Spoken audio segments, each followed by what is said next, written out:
So the name originates from Greek word, it is like osteon, that is bone, myelos means medullary cavity, and itis means inflammation.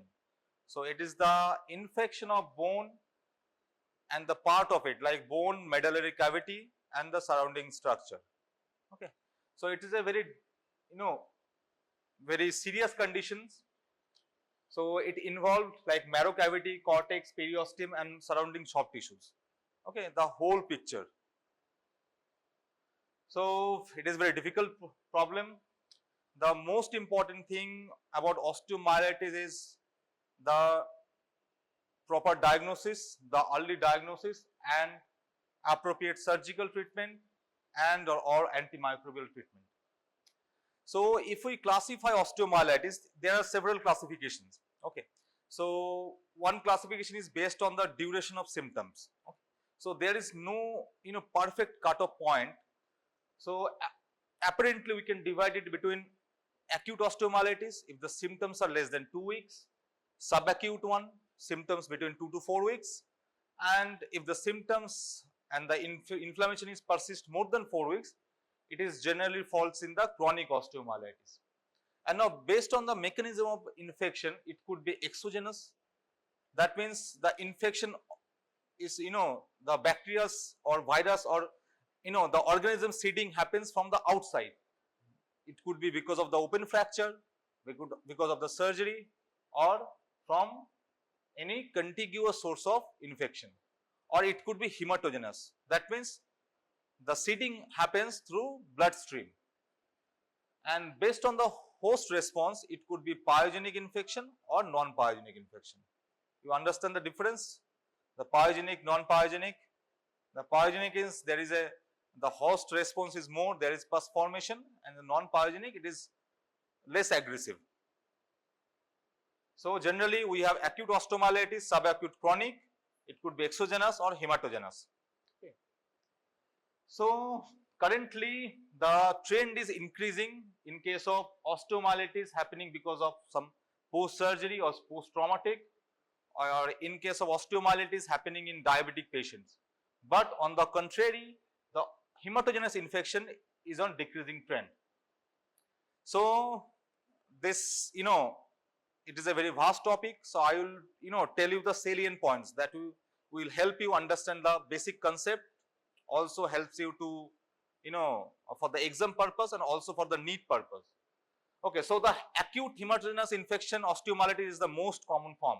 It happens in children usually. Okay, and in adults also it happens. It involves the vertebra. So acute hematogenous infection, it is the most common form in children. So there are several contributing factors like trauma, chronic illness, in children with malnutrition or with inadequate immune response, they are prone for acute hematogenous infection. So the children between less than 2 years or in older children 8 to 12 years, these are the peak age groups, those are most commonly involved. And you are right, the most common site is metaphysis.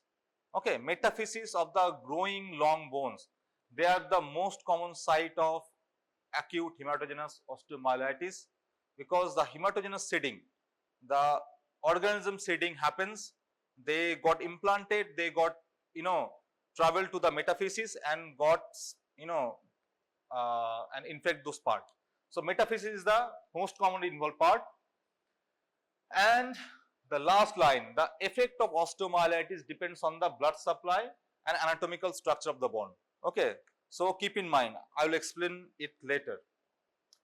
So why metaphysis? This is very important questions. Okay, so from from MBBS undergraduate level, postgraduate level, for your entrance exam, why metaphysis? There are several reasons. Okay, so the crucial reasons are in the metaphysis part. What happens? These arteries are end arteries. Okay, and they make a hairpin bend, acute bend. So what happens? The blood flow, there is a relative stasis. The blood flow is less means there is a slower flow through this part.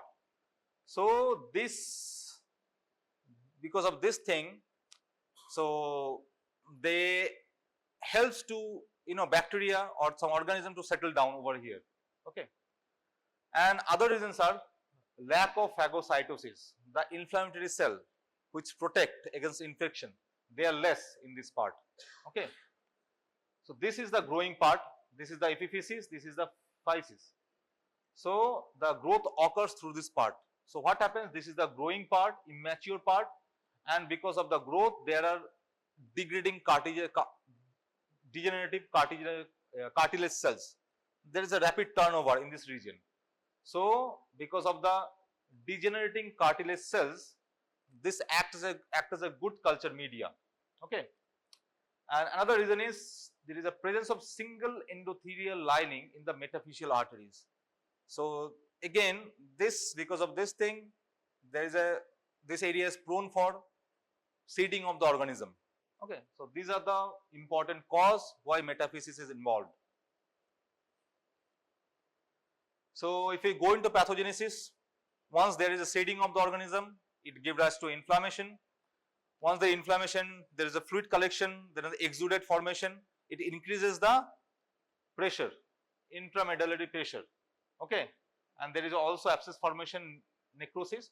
So all these things increases the local intramedullary pressure. So this is a vicious cycle.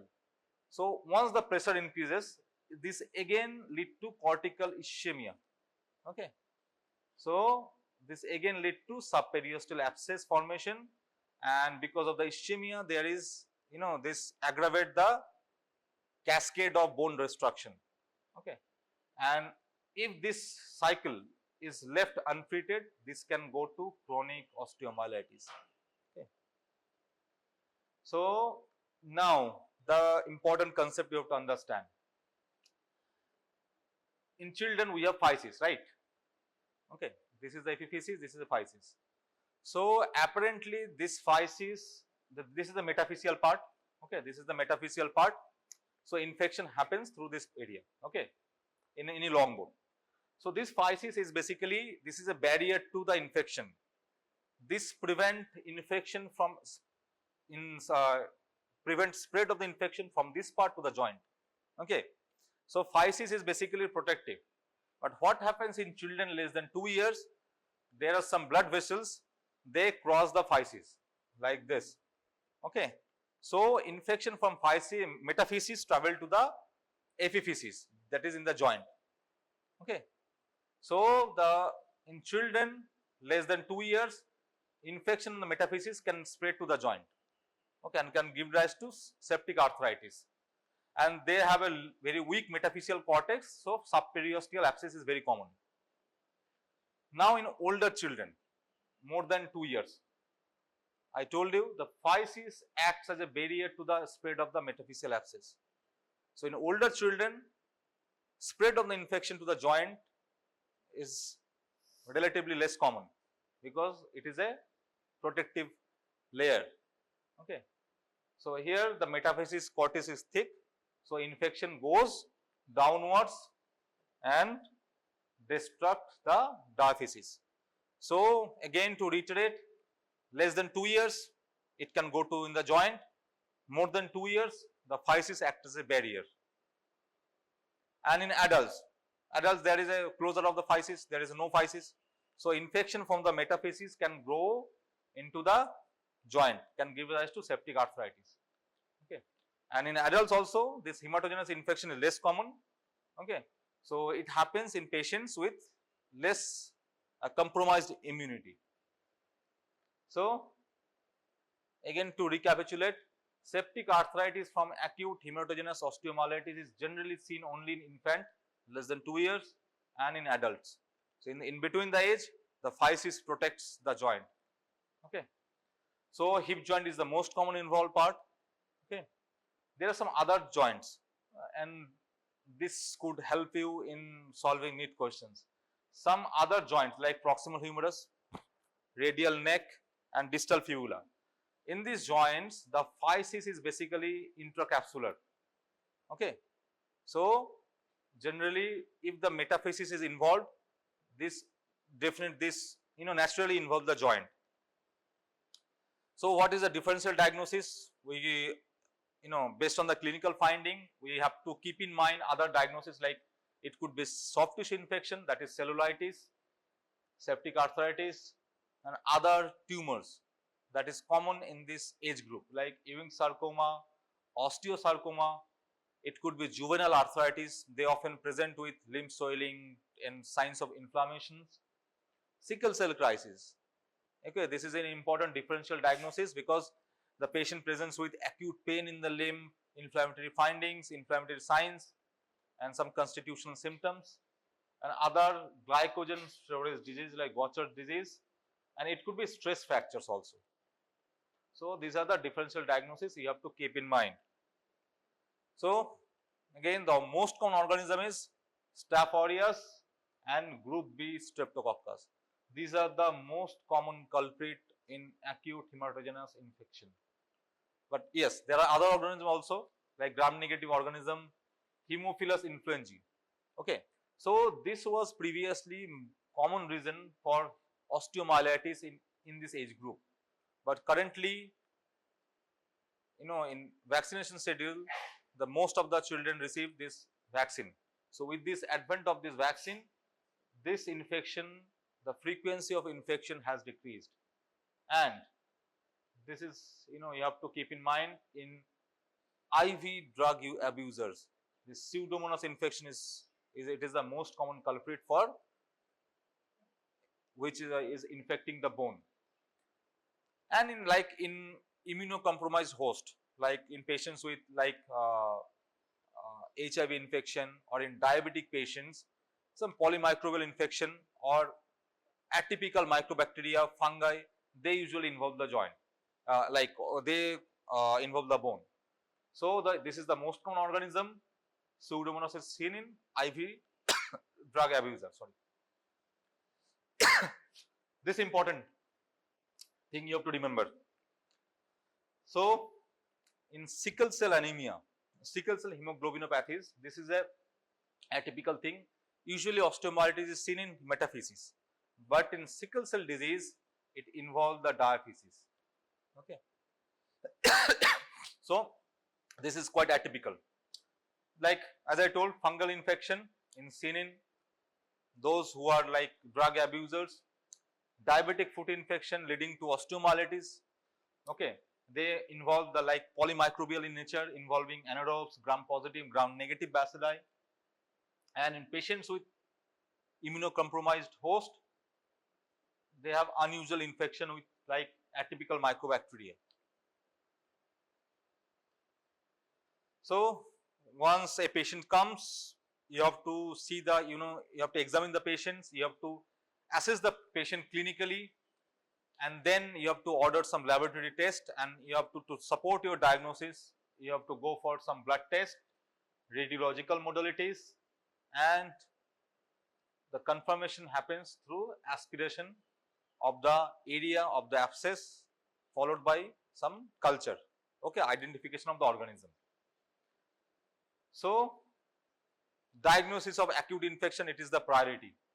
Okay, it is the emergency, because the only rule is, once it is diagnosed, it is acute osteomyelitis, you have to start the treatment as early as possible to prevent the bone destructions, and prevent formation of the, prevent it from going into chronic infection.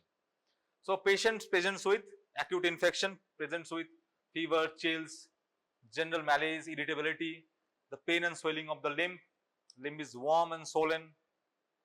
Also you have to see the joint, adjoining joint, to see whether there is a finding of septic arthritis or not. In case of septic arthritis, the infection of the joint will be very swollen, tender, very difficult to move. Any sort of movement will be very painful. And in infant with upper extremity involvement, they sometimes have this pseudo paralysis thing. Okay, so the limb is tender, swollen, and so much painful that they they don't move the limb, so they will appear as a pseudo paralysis. So these are the important clinical features. Then we have to see, you have to, if you suspect it is an infection, you have to order the X-ray. Now, what would you see in X-ray? Because the bony changes are present only after 10 to 12 days after infection. This is also important to remember. Okay, you can't see features of, gross features of osteomyelitis immediately. They takes 10 to 12 days of time to appear, because it takes the infection, gradually destroys the bone, and the features appear after only maybe 10 days. So, if you want to diagnose, so this bone scan, the bone scan helps to diagnose it early. Okay, if you advise the bone scan, they shows these hot spots, that is increased uptake, and they suggest some inflammation is going on. So X-ray is not for the early diagnosis, because it takes time to changes to appear. So for the early diagnosis, bone scan, MRI also helps to diagnose early, and MRI shows the extent of the inflammation, and to localize the infection, and also like extent and severity. Okay. So what you see in the X-ray? So initially in the 24 to 48 hours, you won't see any bony changes. What do you see in X-ray then? The earliest signs of bone infection are soft tissue swelling and loss of facial planes. So you see that, in X-ray you get to see the soft tissue shadow, and there is features of bony like edema of the soft tissue.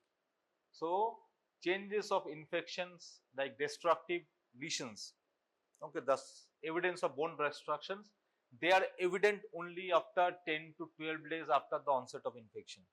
Before that, this is the earliest sign. Okay, and once it goes into progresses, so after second week of infection, there are other features like destruction of the cortex, the medullary bone. There is a endosteal sclerosis with reactive new bone formation and periosteal reactions.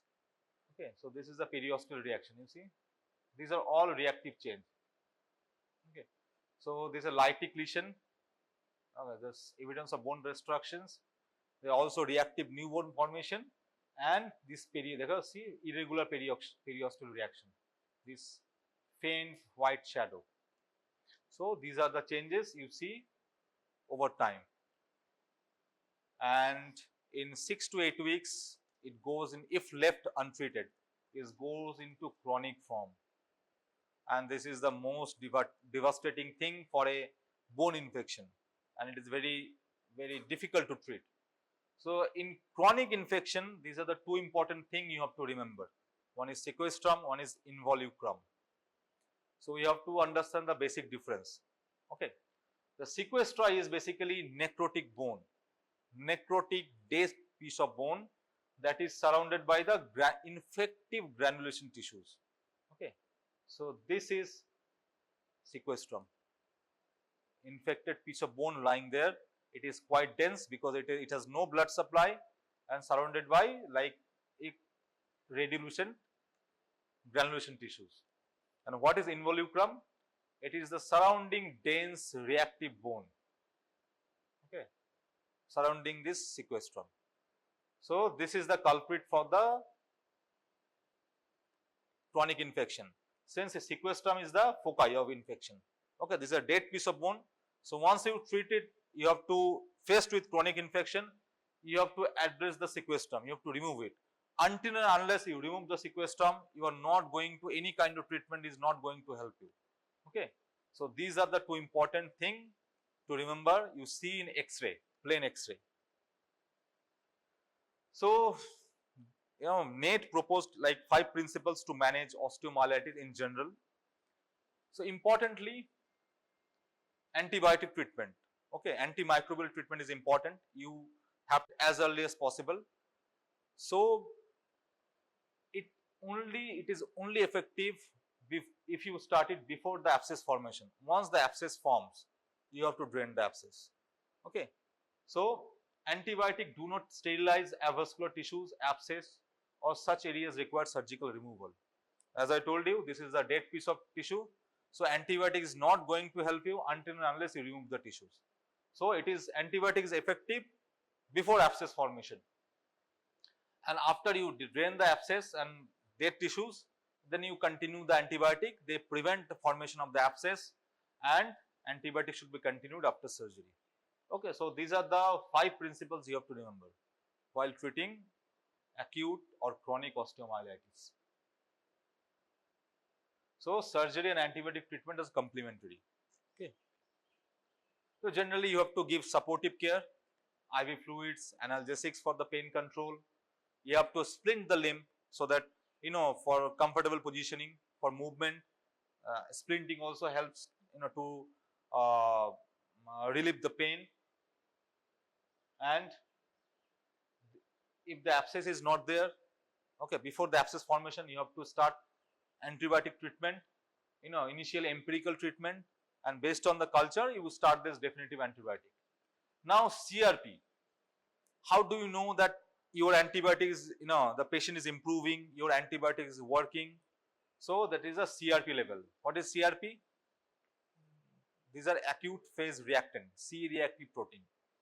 So the CRP value should be checked before starting the treatment and every 2 to 3 days after initiation of the therapy. Okay. So you have to monitor the CRP level every 2 to 3 days to see whether there is a decreasing or it is increasing or remain static.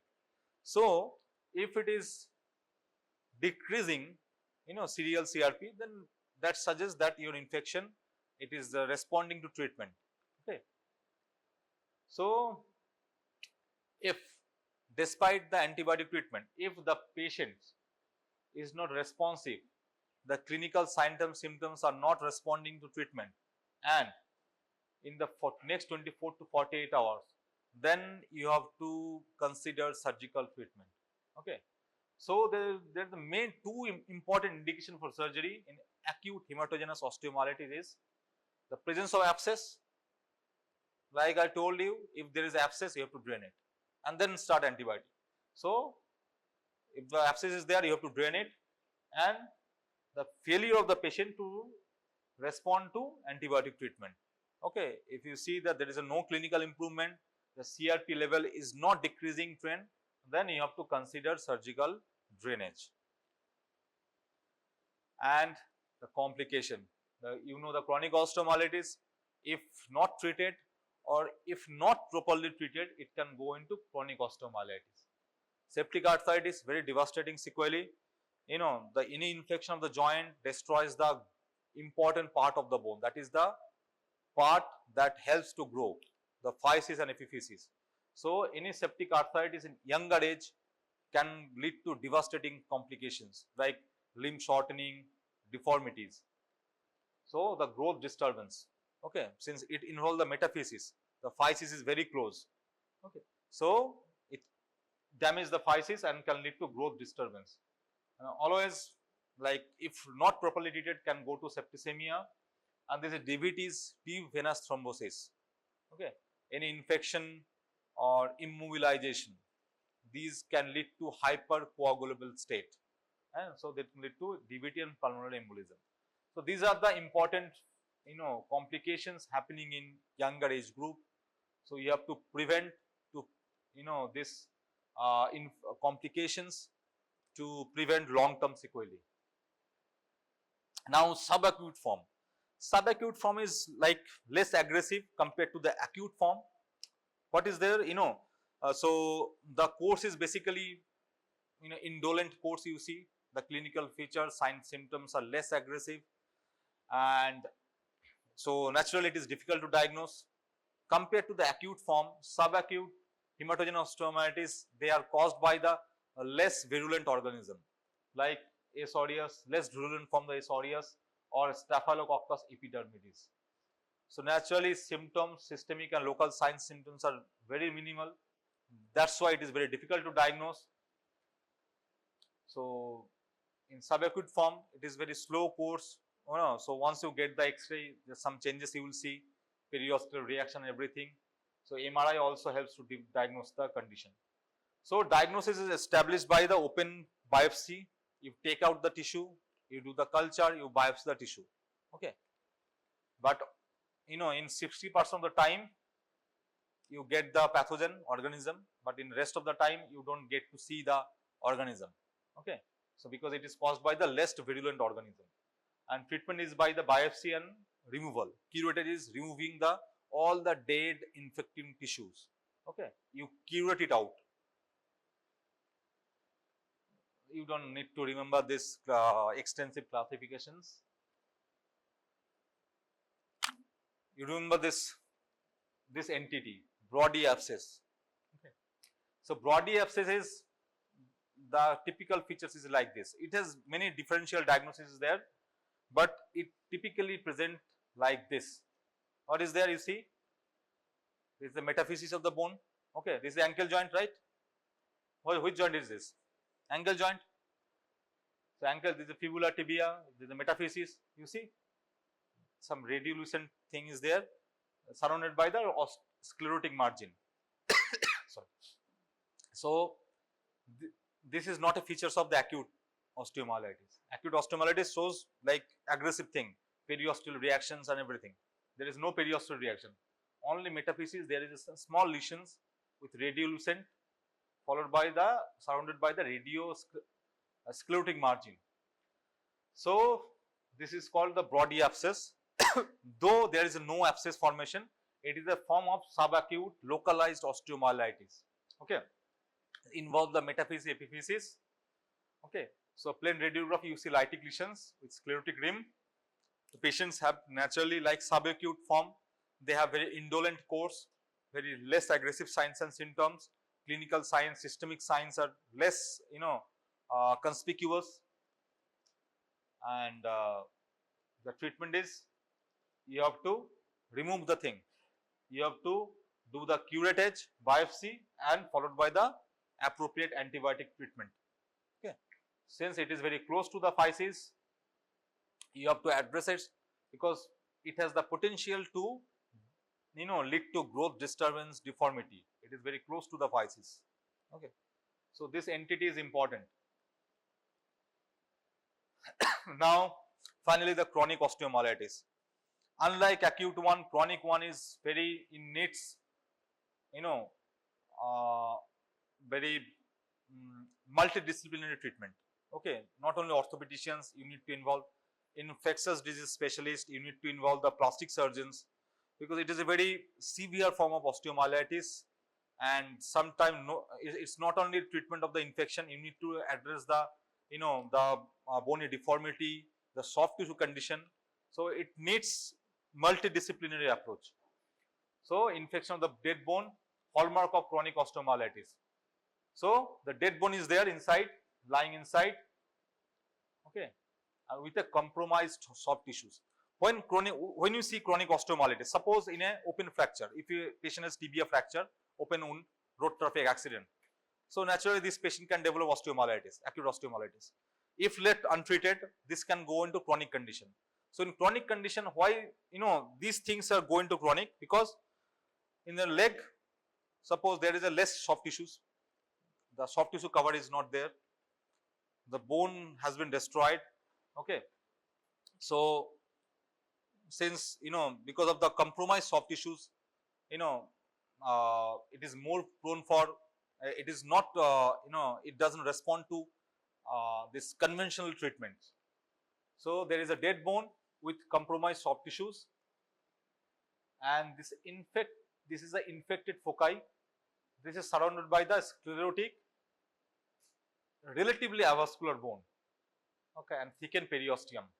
And there is it is not only the bone, the chronic osteomyelitis has scarred tissues. Like in open fracture, the tissues are all scarred, less vascular. So it is a scarred muscles and tissues. So these things complicate this entity. It's not only the infection of the bone, it is surrounding tissues, the overall picture. That is important. So the avascular envelope, this infected foci is avascular. The surrounding tissues, the scarring of the muscles, these are relatively avascular. So that's why it doesn't respond to antibiotic. Again, to remind you, to recapitulate, sequestrum. This is the sequestrum. See, the infected piece of bone. This is dense because it is avascular. Okay, so this is usually surrounded by the radiolocin inflammatory exudate. So sequestrum is infected bone surrounded by the infective granulation tissues. Okay, so this dense piece this is surrounded by the radiolucent granulation tissues. And involucrum is, this is a reactive new bone, immature subperiosteal bone that forms around the sequestrum. It is irregular and often perforated by the openings. So involucrum has multiple openings because it surrounds the infected foci. So these openings helps to drain the abscess. Okay, so all those draining, because it is perforated, because through these perforations the abscess and the infected fluids, they come through it, and it gives rise to chronic sinus.